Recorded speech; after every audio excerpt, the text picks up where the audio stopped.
Bonsoir à tous. Dans ce JT, nous reviendrons sur les nombreux rassemblements contre l'antisémitisme qui se sont tenus hier soir dans toute l'Alsace, comme ici en image à Strasbourg. Vous êtes peut-être concernés par le recensement cette année. À quoi ça sert et comment ça marche? Nous avons suivi un agent dans sa tournée à Mulhouse.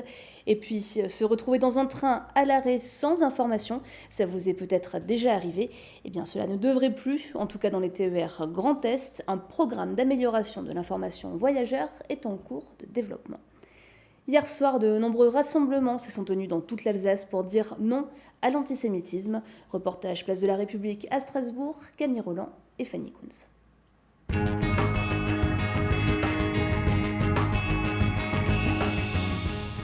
L'antisémitisme n'est pas l'affaire des Juifs, il est l'affaire de la nation tout entière. Nous portons dans le débat public des orientations différentes. Mais nous avons en commun la République. Et jamais nous n'accepterons la banalisation de la haine. C'est pourquoi nous appelons l'ensemble des Français à se réunir dans toutes les villes de France pour dire ensemble non, l'antisémitisme, ce n'est pas la France. Ils sont citoyens, élus, membres de la communauté juive, croyants ou athées. Ils se sont tous rassemblés hier soir à l'invitation de partis politiques. Sur la place de la République, environ 2000 personnes se sont retrouvées pour une courte cérémonie. Une présence pour s'engager et dire non à l'antisémitisme. Je suis profondément triste de ce qui se passe dans notre pays. Je suis solidaire envers la communauté juive. Et je pense que c'est aussi notre responsabilité d'être là et de dire non à l'antisémitisme. C'est utile de montrer qu'il y a du monde qui est contre l'antisémitisme plutôt et qui est là. Dans un monde où on voit beaucoup de violences gratuites, et ben moi je me lève contre ça et j'ai envie de le dire. Comment ne pas participer à un tel rassemblement en ce moment précis? Je pense que lorsqu'on s'attaque à une communauté, on s'attaque à l'humanité dans son ensemble. Les rassemblements, ça montre que les gens sont ensemble et qu'ils sont dans la même pensée et qu'on ne peut pas diviser les gens. J'ai tenu à être là pour mes enfants surtout, parce que j'ai des enfants qui ont 20 ans et 23 ans. Et je pensais qu'ils allaient vivre dans un monde sans cette haine-là ou sans haine du tout. Et quand il y a tous ces actes antisémites qui se renouvellent et ces relents nauséabonds qui viennent tout près de chez nous ici, aujourd'hui encore, ça fait vraiment très mal au cœur et je me dis, que fait-on de notre mémoire ? Cette mémoire a été rappelée avec les mots de Louis Aragon et de Simone Veil. Des jeunes ont prononcé des textes des deux auteurs, des extraits qui dénoncent l'antisémitisme à leur époque. Sur la rampe, tout proche d'ici, les hommes, les femmes, les enfants, brutalement débarqués des wagons, étaient en effet sélectionnés en une seconde, sur un simple geste des médecins SS. Mengele s'était ainsi arrogué droit de vie et de mort sur des centaines de milliers de juifs qui avaient été persécutés et traqués dans les coins les plus reculés de la plupart des pays du continent européen. S'il y a eu prise de parole, elle n'a pas été politisée, pas de slogan ni de bannière politique. Une simple écharpe tricolore était de mise pour les élus des 14 partis politiques mobilisés.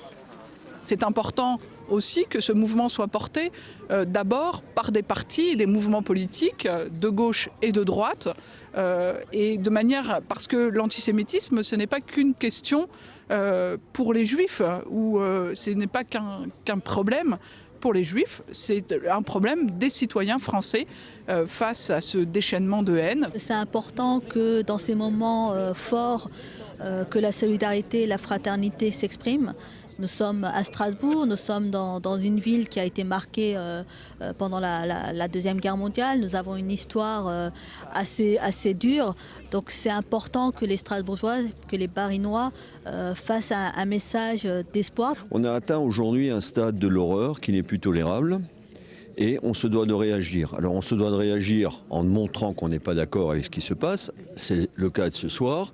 Mais la deuxième chose, c'est qu'il va falloir trouver des réponses judiciaires adaptées à ces choses-là, parce que ce n'est plus tolérable.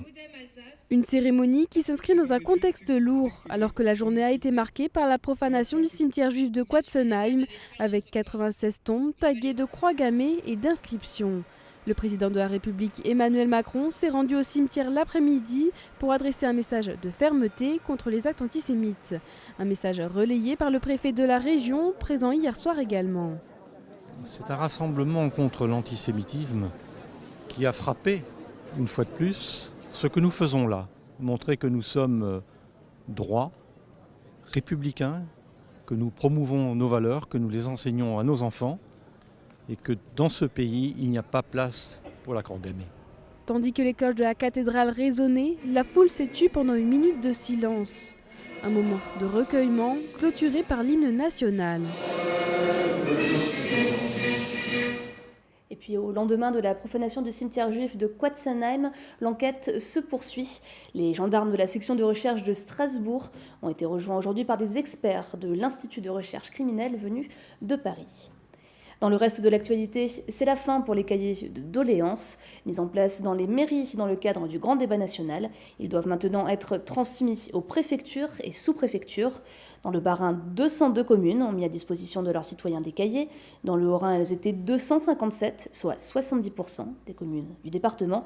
Ces cahiers vont être ensuite transmis à la Bibliothèque nationale de France pour être analysés au niveau national. Les citoyens pourront néanmoins continuer à s'exprimer sur le site internet dans le cadre de débats.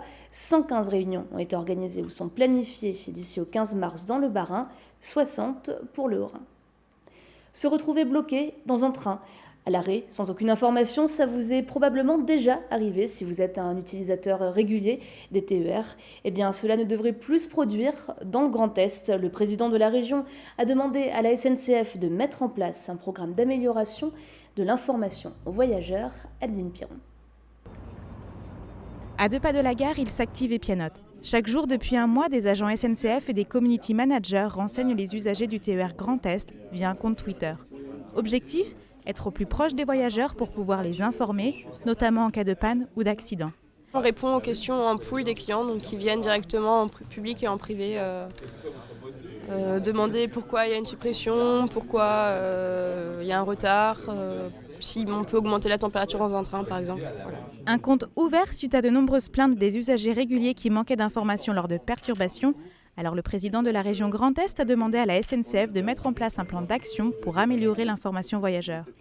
Répondre aux attentes des usagers en termes d'information, c'est déjà un devoir de service public. Quand il y a un retard, quand il y a un incident, quand il y a une information, quand il y a un train qui est supprimé, je crois que nous avons aujourd'hui la nécessité d'en informer celles et ceux qui utilisent ce service public.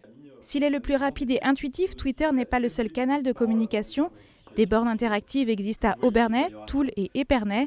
Un programme global a été mis en place pour mieux répondre aux usagers. Aujourd'hui, la totalité de la région Grand Est est couverte. Dans chacun de nos centres opérationnels, à Reims, à Nancy et à Strasbourg, on a des personnes qui alimentent, qui sont à la source de l'information et qui permettent d'expliquer à l'ensemble des clients ce qui se passe en cas de situation perturbée. Et côté voyageurs, ça donne quoi ? J'ai une application SNCF sur mon téléphone qui fonctionne une fois sur deux à peu près. Généralement, j'ai les informations de perturbation juste au moment où j'arrive à la gare. Donc ouais, ça pourrait être un peu mieux niveau information. Ça m'est déjà arrivé que sur le site de la SNCF, je vois un train et puis j'arrive devant la gare et puis il n'y avait pas de train. Donc j'ai dû attendre une demi-heure toute seule dans le froid. Hier, il y avait un train en panne sur les voies, donc j'étais averti. Bon, j'avais 1 heure de retard et puis ce matin pareil. Le train il avait 16 minutes de retard, donc avant de prendre le train, je consulte le téléphone et puis je vois s'il est en retard ou pas. Question de confort et pratique, la SNCF se veut plus proche de ses clients. Elle espère une meilleure satisfaction. En 2018, 91% des voyageurs occasionnels se disaient satisfaits, contre 75% pour les voyageurs quotidiens. Peut-être avez-vous été concerné par le recensement cette année. Date de naissance, moyens de locomotion, profession, plusieurs informations sont demandées lors du passage d'un agent. Comment se déroule le recensement et à quoi sert-il ? Réponse avec Marine Zis qui a suivi ce matin un agent de recensement à Mulhouse. Début de journée pour Patrick et c'est avec du soleil qu'il poursuit la tournée des logements qu'il doit recenser.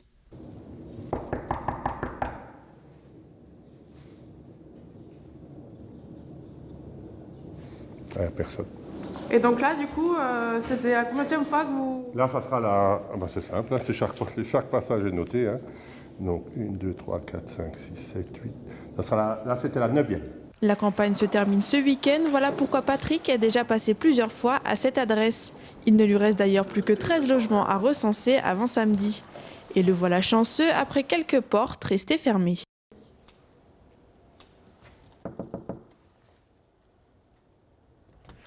Bonjour, ville de Mulhouse, pour le recensement. Patrick remplit même les documents avec certains habitants pour être sûr que le dossier soit bien complété et renvoyé en mairie.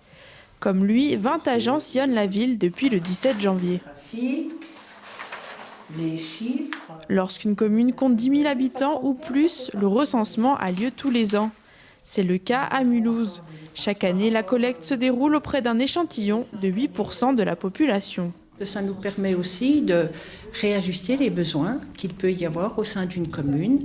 Nous avons une population très jeune à Mulhouse par rapport à beaucoup d'autres zones de la région Grand Est. Et ça nous permet aussi d'avoir des indicateurs par rapport aux besoins qu'il peut y avoir dans les écoles, les collèges, voire les lycées, et pouvoir ajuster de la sorte. C'est l'INSEE, l'Institut national de la statistique et des études économiques, qui fournit le résultat du recensement. La ville de Mulhouse a obtenu hier les chiffres au 1er janvier 2019 qui correspondent au nombre d'habitants recensés en 2016. On dénombre ainsi 110 468 Mulhousiens cette année-là. L'enseigne strasbourgeoise Gagao a fait son entrée dans l'univers des coffee shops. Après 2 ouvertures à Strasbourg et plusieurs escales en conteneurs dans différentes gares en France, Gagao exporte son concept chocolaté bio et artisanal à Paris. Nora Bouriois.